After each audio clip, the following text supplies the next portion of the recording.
بسم اللہ الرحمن الرحیم۔ السلام علیکم ورحمۃ اللہ۔ 8th کلاس کی اسلامیات کے ساتھ مبین احمد صدیقی آپ کے سامنے۔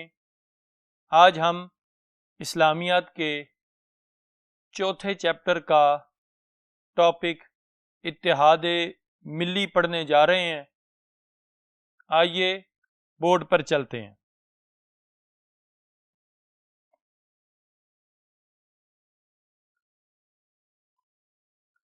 ہمارا جو چوتھا چیپٹر ہے اس کا تعلق آداب اور اخلاق کے ساتھ ہے۔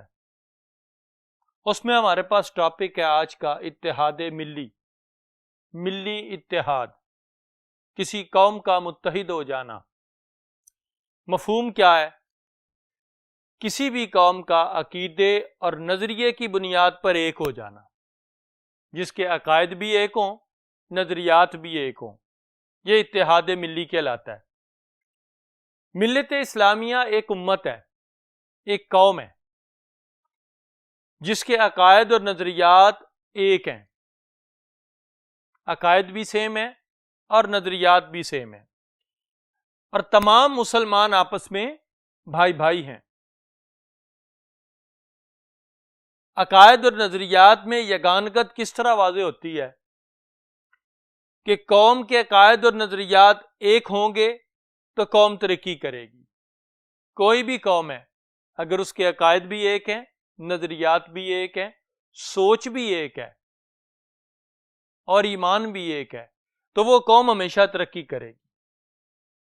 اگر ان کے عقائد اور نظریات سیم نہیں ہیں، ایک نہیں ہے، تو پھر قوم کبھی بھی ترقی نہیں کر سکتی۔ ملت اسلامیہ کو یہ عظمت حاصل ہے، مسلمانوں کی قوم کو یہ عظمت اور شان حاصل ہے کہ ان کے عقائد اور نظریات میں اتحاد ہے۔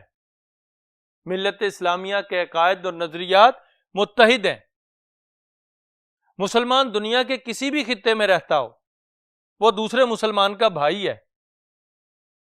ایک مسلمان دنیا کے ایک کنارے پہ، دوسرا مسلمان دنیا کے دوسرے کنارے پہ، لیکن وہ سب آپس میں ایک دوسرے کے بھائی بھائی ہیں۔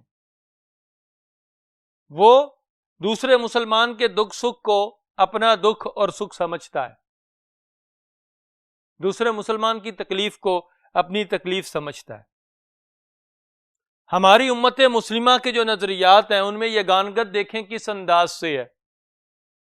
سب سے پہلے خالق اور مالک سب کا ایک ہے، اللہ تعالیٰ کو سب وحدہ لا شریک مانتے ہیں، تمام امت مسلمہ، تمام مسلمان۔ قرآن ایک ہے، ہماری کتاب ایک ہے، قرآن پاک۔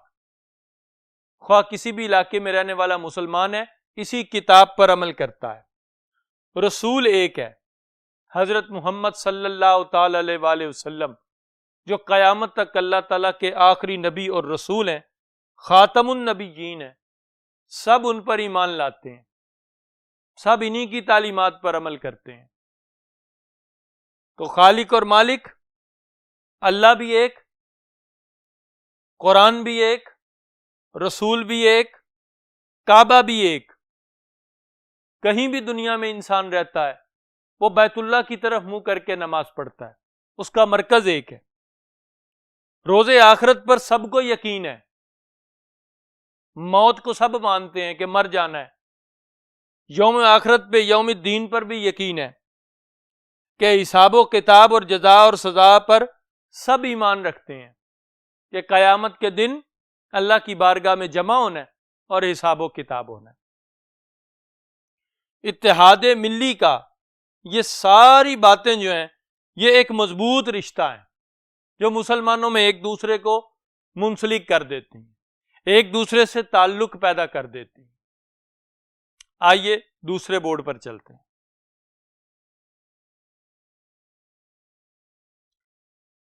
اسلامی عبادات کی ہم آہنگی، یہ علیحدہ کوسچن بھی آپ سے پوچھا جا سکتا ہے کہ اتحاد ملی کے اعتبار سے اسلامی عبادات میں ہم آہنگی کس طرح پائی جاتی ہے۔ سب سے پہلے نماز ایک جسمانی عبادت ہے، 5 نمازیں مسلمان پر فرض ہیں۔ 5 وقت نماز کا وقت آتا ہے، تمام مسلمان مساجد میں جمع ہو جاتے ہیں۔ یہ اتحاد ملی کا ثبوت ہے۔ نماز جمعہ کا وقت آتا ہے، 7 دن کے بعد 8ویں دن جمعہ کا دن آتا ہے، نماز جمعہ پر تمام لوگ مل کر مساجد میں جمع ہو کر نماز جمعہ ادا کرتے ہیں۔ سال گزرنے پر عیدین کی نماز کا وقت آتا ہے، سب مل کر نماز عید ادا کرتے ہیں۔ تو یہ سارا جو نظام ہے نماز کا، یہ ہمیں اتحاد ملی کا منہ بولتا ثبوت نظر آتا ہے کہ مسلمان ایک ہی وحدہ لا شریک کی بارگاہ میں جھکتے ہیں اور مقررہ اوقات پر نماز ادا کرتے ہیں، اور سب مل کر نماز با جماعت ادا کرتے ہیں، نماز جمعہ ادا کرتے ہیں، نماز عیدین ادا کرتے ہیں۔ یہ ملی اتحاد کا ایک واضح ثبوت ہے۔ زکوٰۃ کا نظام، ہم زکوٰۃ ادا کرتے ہیں، امیر لوگ غرباء کو زکوٰۃ فراہم کرتے ہیں۔ ہر علاقے میں جہاں مسلمان صاحب حیثیت صاحب نصاب موجود ہیں، وہ غرباء کو زکوٰۃ ادا کر رہے ہیں۔ تو پوری روئے زمین پر مسلمان پر زکوٰۃ فرض ہے، وہ کسی بھی علاقے میں رہتا ہے تو جب سال پورا ہوتا ہے وہ اپنے مال کی زکوٰۃ ادا کرتا ہے۔ کوئی یہ نہیں کہتا بھائی زکوٰۃ تو پاکستان والے ادا کریں، میں تو ایران میں رہتا ہوں، میں کیوں ادا کروں؟ نہیں، اگر صاحب نصاب ہے، اگر صاحب حیثیت ہے تو زکوٰۃ ادا کرتا ہے۔ تو ہر علاقے اور ہر مقام پر جہاں مسلمان آباد ہیں وہاں پر زکوٰۃ کا نظام قائم ہے، جو اتحاد ملی کا ثبوت نظر آتا ہے۔ روزہ، سال میں مسلمانوں پر 1 مہینے کے روزے فرض کیے گئے، ماہ رمضان کے۔ اب وہ ماہ رمضان کے روزے ہر مسلمان عاقل بالغ مقیم مرد اور عورت پر فرض ہیں۔ جب بھی رمضان کا مہینہ آتا ہے تمام مسلمان روزے رکھتے ہیں۔ اب تمام مسلمانوں کا بیک وقت ایک ہی ماہ میں روزے رکھنا، ایک ہی وقت میں سحری کرنا اور ایک ہی وقت میں افطاری کرنا، یہ نہیں ہے کہ کوئی دوپہر کو کھا رہا ہے تو شام کو نہیں، وہ سحری بھی ایک ہی ٹائم پر کر رہا ہے تمام روئے زمین کے مسلمان، اور افطاری بھی ایک ہی وقت پر کر رہے ہیں۔ غروب آفتاب کے بعد افطاری ہے اور فجر سے پہلے سحری کر رہے ہیں۔ یہ ایک مشترکہ نظام ہے جو پورے روئے زمین پر جاری ہے اور ایک ہی وقت پر جاری ہے۔ یہ بھی اتحاد ملی کا ایک واضح ثبوت ہے۔ حج، عالم اسلام کا اتحاد ملی کا سب سے بڑا رکن حج ہے کہ مسلمان کسی بھی علاقے سے ہوں، کسی بھی خطے میں رہتے ہوں، کسی بھی ملک میں رہتے ہوں، جب وہ مقررہ ایام آتے ہیں حج کے تو جو صاحب استطاعت مسلمان ہیں، صاحب حیثیت مسلمان ہیں، وہ فوراً جوک در جوک بڑھتے ہوئے چلے جاتے ہیں اپنے مرکز کی طرف، جسے بیت اللہ شریف کہتے ہیں۔ سب کا رنگ لباس سیم ہوتا ہے، سفید رنگ کا لباس ہے اور سب ایک ہی لباس میں ملبوس ہوتے ہیں جسے احرام کہتے ہیں۔ وہ چاہے امریکہ سے مسلمان آئے ہیں لباس وہی ہوگا، پاکستان سے مسلمان گئے ہیں لباس ایک ہی ہوگا۔ یہ ایک لباس میں ہونا ملت اسلامیہ کی وحدت کا ثبوت ہے۔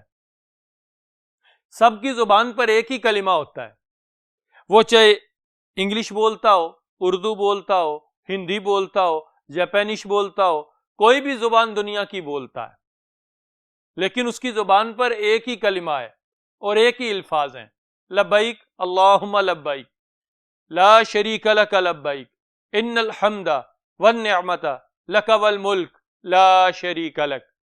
یہ الفاظ سارے بیان کر رہے ہیں، چاہے کوئی عربی زبان بولنے والا ہے یا کسی اور زبان کو بولنے والا ہے۔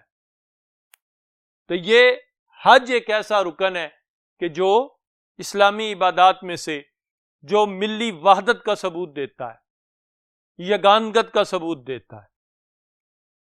معاشرتی زندگی کے اصول و قوانین میں یکسانیت پائی جاتی ہے۔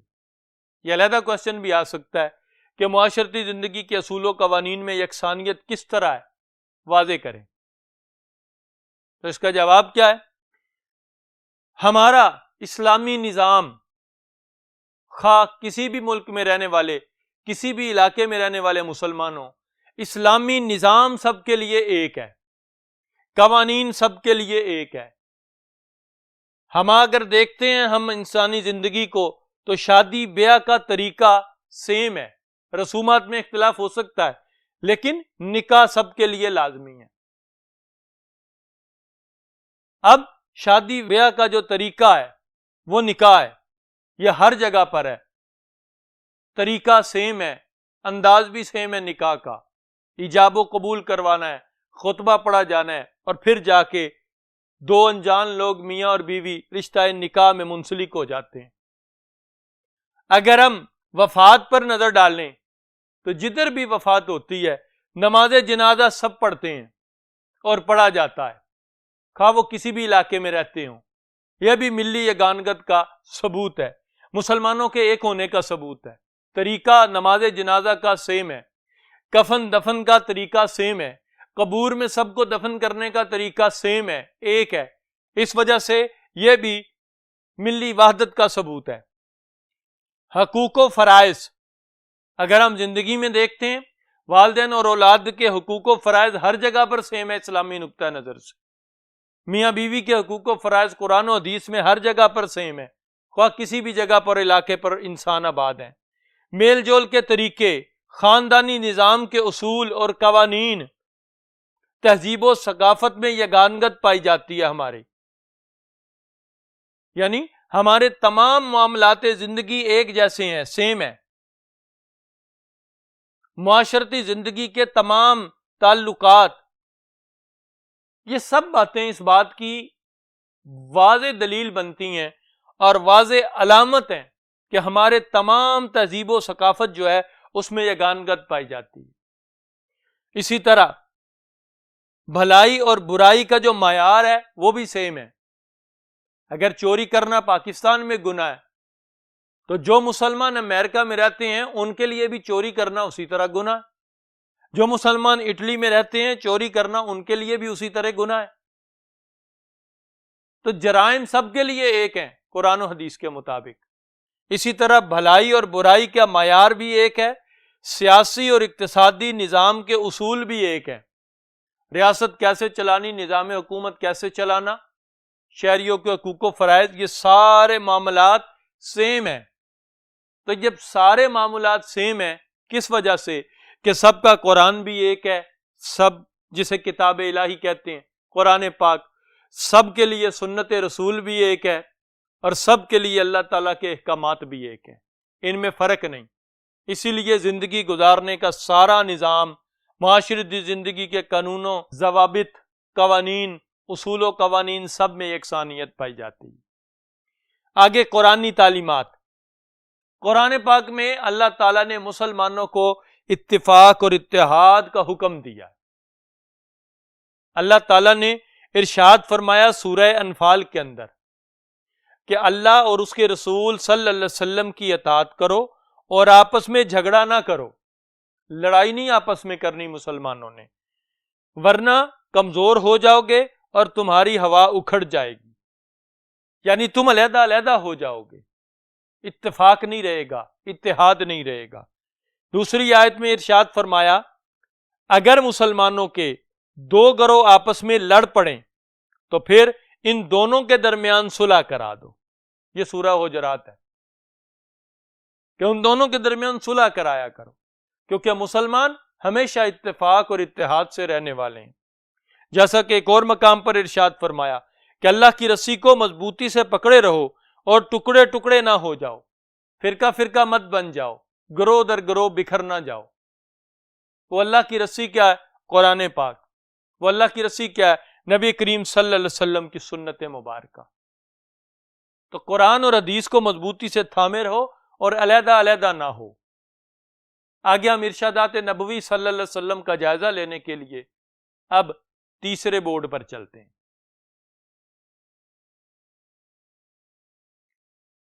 حضور صلی اللہ تعالی علیہ وسلم نے بھی بے شمار مقامات پر مسلمانوں کو ایک جسم کی طرح قرار دیا، مسلمانوں کو آپس میں بھائی بھائی بننے کا حکم دیا۔ حضور علیہ السلام نے ارشاد فرمایا، تم مسلمانوں کو باہمی محبت اور شفقت کرنے میں جسم واحد کی طرح دیکھو گے، ایک جسم کی طرح دیکھو گے کہ اگر اس کے ایک حصے میں تکلیف ہو جائے تو بدن کے سارے اعضاء بخار اور بے خوابی میں مبتلا ہو جاتے ہیں۔ جس طرح ہمیں سر میں درد ہو تو ہم سو نہیں پاتے، سارے جسم میں تکلیف محسوس ہوتی ہے۔ ٹانگ میں درد ہو تو ساری رات تکلیف سے رہتے ہیں۔ تو اسی طرح مسلمانوں کی کیفیت ہے کہ اگر ایک مسلمان کو تکلیف ہو تو دوسرا مسلمان اس کی تکلیف کو محسوس کرتا ہے۔ حضور علیہ السلام نے فرمایا، مسلمان ایک دوسرے کو اس طرح مضبوط کرتے ہیں جس طرح دیوار کا ایک حصہ دوسرے حصے کو مضبوط کرتا ہے۔ دیوار کا ایک حصہ دوسرے حصے کو جس طرح مضبوط کرتا ہے، دیوار بنائیں، اینٹیں لگائیں، تو جس طرح وہ ایک دوسرے کو مضبوط کرتی ہیں اور ایک آہنی دیوار بن جاتی ہے، اسی طرح نبی کریم علیہ السلام نے فرمایا کہ مسلمانوں کی کیفیت ہے کہ جس طرح دیوار کا ایک حصہ دوسرے حصے کو مضبوط کرتا ہے، اسی طرح ایک مسلمان دوسرے مسلمان کے ساتھ مل کر ایک دوسرے کو مضبوط کرتے ہیں۔ اور اس کو بیان کرتے وقت نبی کریم علیہ السلام نے اپنی انگلیاں دوسری انگلیوں میں اس طرح ڈالیں اور ڈال کر فرمایا، اس طرح ایک دوسرے کو مضبوط کرتے ہیں مسلمان۔ نبی کریم علیہ السلام نے فرمایا، مسلمان مسلمان کا بھائی ہے، نہ خود اس پر ظلم کرتا ہے اور نہ کسی دوسرے کو ظلم کرنے دیتا ہے۔ یہ مسلمان کی شان ہے کہ وہ اپنے مسلمان بھائی پر نہ ظلم کرے گا، نہ کسی دوسرے کو ظلم کرنے دے گا۔ نبی کریم صلی اللہ علیہ وسلم نے فرمایا، اللہ تعالیٰ اپنے مومن بندے کی مدد کرتا رہتا ہے جب تک کہ بندہ اپنے بھائی کی مدد کرتا رہتا ہے۔ اگر ایک انسان دوسرے مسلمان بھائی کی تکلیف کو دور کرنے میں لگ گیا، اس کے دکھ کو مٹانے میں لگ گیا، اس کی پریشانی کو ختم کرنے میں لگ گیا، کوشش کرتا رہتا ہے، تو جب تک وہ اپنے مسلمان بھائی کے لیے کوشش کرتا رہتا ہے، اللہ تعالیٰ اس بندے کی مدد کرتا رہتا ہے۔ نبی کریم صلی اللہ علیہ وسلم نے فرمایا، مسلمان وہ ہے جس کے ہاتھ اور زبان سے دوسرے مسلمان محفوظ رہیں۔ یعنی مسلمان کی یہ شان بیان کی کہ مسلمان وہ ہے جس کے ہاتھ سے بھی اور زبان سے بھی دوسرے مسلمان محفوظ رہتے ہیں۔ تو بیٹا ہمیں کیا کرنا چاہیے؟ ایک دوسرے کی تکلیفوں کو دور کرنا چاہیے، ایک دوسرے سے محبت اور پیار کرنا چاہیے، ایک دوسرے کی پریشانی کو ختم کرنے کی کوشش کرنی چاہیے، اور کسی ایسی ایکٹیویٹی میں، کسی ایسے عمل میں شامل نہیں ہونا چاہیے جو عمل مسلمانوں کو ایک دوسرے سے جدا کرنے والا ہو، مسلمانوں کے درمیان اختلافات پیدا کرنے والا ہو۔ بیٹا یہ ہمارا آج کا ٹاپک تھا، اتحاد ملی۔ اچھی طرح سے نشین کر لیجئے گا۔ نیکسٹ لیکچر میں نئے ٹاپک کے ساتھ پھر ملیں گے، تب تک کے لیے اللہ حافظ۔